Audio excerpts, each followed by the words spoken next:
and welcome to this new LiveCanvas tutorial. In this short video, we're going to have a look at how we can achieve some gradient text effect and how to use it in LiveCanvas. So we're going to try to replicate something that looks like this. You may already have seen this effect a number of times. It's quite popular nowadays on many websites. Before we get started, just a little bit about the theory. So gradient text is possible on the web, combining three simple CSS properties.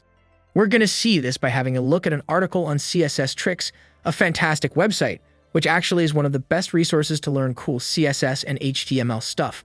You may have stumbled upon it before. By the way, Chris Coyier is one of those names you can't ignore if you are passionate about websites and programming. I really recommend you reading his articles. And this one is also 10 years old but still relevant.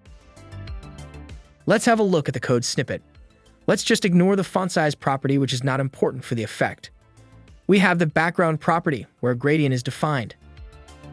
But the magic happens with the last two properties, the ones with the webkit prefix, webkit text fill and webkit background clip. Unless you're a CSS ninja, you may never have heard of them.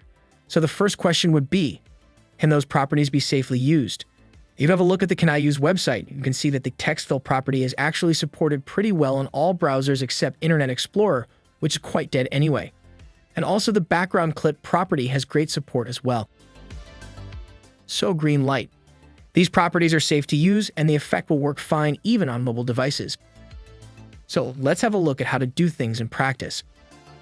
We're going to create a new LiveCanvas page draft. Let's add a demo section.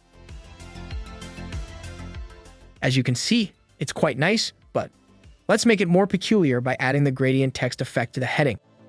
So I'm going to open the code editor and just try to add some inline style to demonstrate how this can happen. I'm going to first copy the three necessary CSS statements from the example on the CSS Tricks website.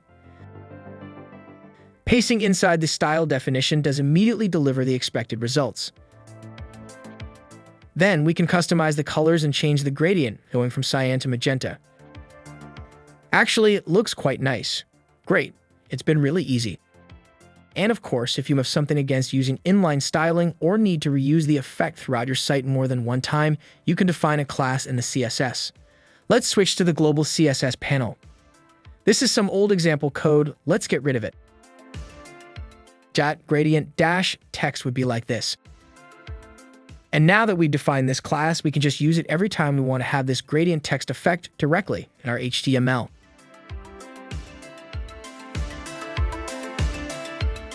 I hope this video has been useful for you. If this was the case, I'd really appreciate it if you click the like button. By the way, in order not to miss our next updates, please subscribe to our channel. As you may already know, LiveCanvas is a powerful and flexible tool for web designers, a page building facilitator which is relevant for those who like to be in control of their code. Please check it out if you haven't yet at livecanvas.com.